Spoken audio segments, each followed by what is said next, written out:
Yes, hello and welcome to the BFL Footy Show for another week. This show is proudly supported by McDonald's Ballarat and also Ballarat Toyota. And once again, I'm joined by co-host Shaun Kelly. Welcome aboard, mate. Thanks, mate. Great to be here once again. Big weekend of BFL Footy action coming up, mate. Queen's birthday. Hopefully the weather can be kind to us. Obviously it's fairly wet outside today, but the forecast actually isn't too bad for the weekend, which is pleasing. Forecast should be okay. Happy birthday, Lizzie, and should be some pretty good footy coming up this weekend. Lake Wendouree take on East Point. This game's at the Wendouree Reserve. Lake is in very good form. Coming off 2 weeks off. They obviously had the interleague break and also the bye last week. So it'll be interesting to see how they come out on the weekend after having 2 weeks off. I'm sure they've had a couple of hard weeks on the track. Yep. They're playing an East Point side that had a disappointing defeat to Bacchus Marsh last week. So you think at home Lake Wendouree would be too strong? You'd think so, but it'd be interesting to see how they respond, as you mentioned, those couple of weeks off. And you guarantee East Point will hit them hard early. They know, obviously, that Lake Wendouree may start sluggishly. They want to atone for last week as well. They'd be disappointed with the result last week. They were smashed by Bacchus Marsh. Make no mistake about it on Sunday. And they'll want to come out hard early. Look, if they can get 4 to 5 goals jump on the Lakers, it'll make life difficult, especially if weather does end up coming in to haul it back. Be good to see how the ground holds up this weekend after a bit of rain during the week as well. The first real test of the Wendouree Reserve surface. But you just think, look, when you break it down to tin tacks and you look at the two teams, you probably think that Lake Wendouree would start as favourites with their talent that they've got at their disposal. And if they play to their potential, Lake Wendouree should win this game. Melton take on Daly. This game is at McPherson Park.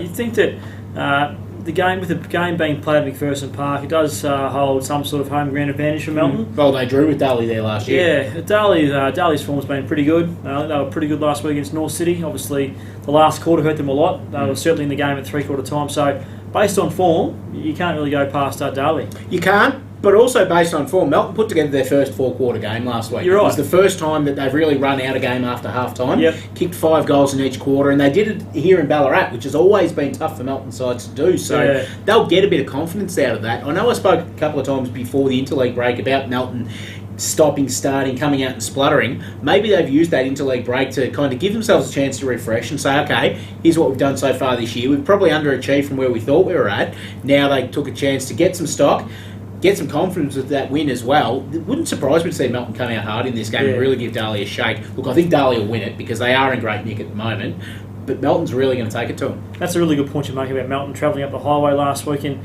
beating Ballarat, last year's grand final. It's a really good effort. So the next game we'll look at is play between Redan and Melton South at the City Oval.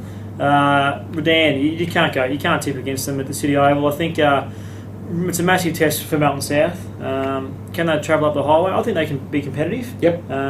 But you just think Redan's class right across the field will be a bit too much for the Melton South side in the end. Yeah, just the consistency Redan's been the standout. You saw last week with they had 8 goal kickers. They had 12 goal kickers. 8 people kicked 2 goals last week. Yeah. Just really consistent. No Chris Giampolo in the side, so Dean Matthews picks up the slack in the midfield. Cal Curry has a down day, so Dean Chester picks up where he left off. Just that kind of thing with Redan at the moment. Melton South have played okay here in the last couple of years at City Oval as well, and they showed some signs last week.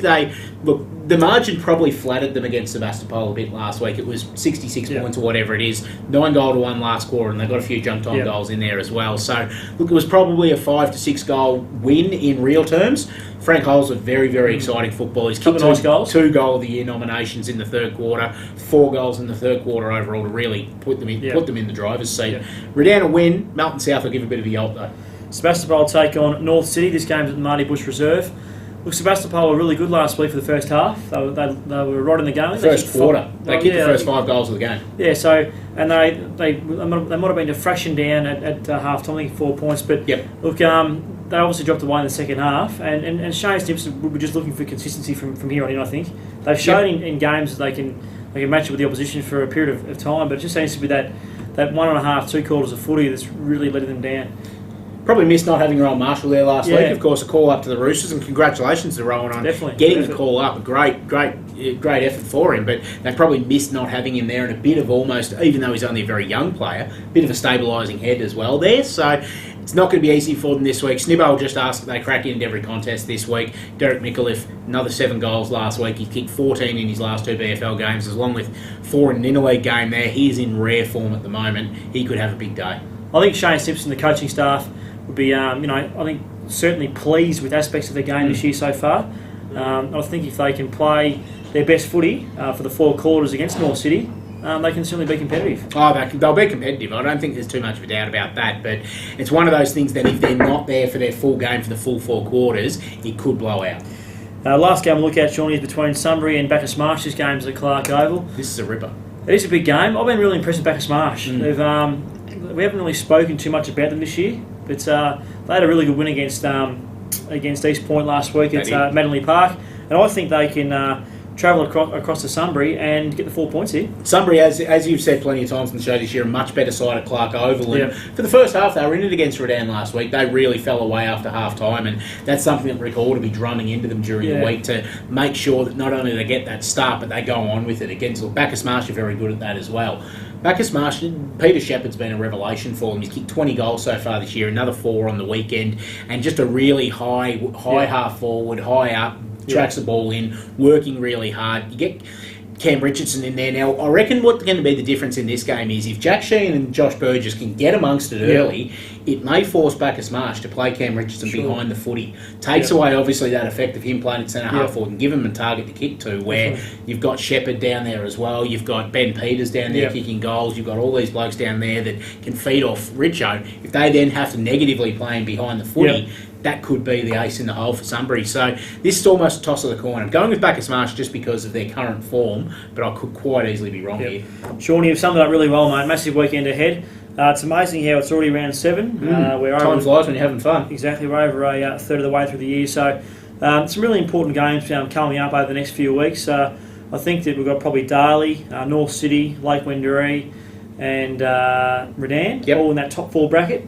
But I think certainly below that, it's very even for those next couple of spots in the 6. So some big games coming up for the sides like Sunbury and Bacchus Marsh. Agreed, and there's sides in that next 4 really, Sunbury, Bacchus Marsh, East Point, Melton, that can beat any one of those top 4 teams if they're on, and if the top 4 teams have 5% off their game. And Brad Murphy would certainly be hoping for a best case scenario for a finals finish this year. Correct. About that, so. And with their capabilities that team's got, they can do it as well. Definitely.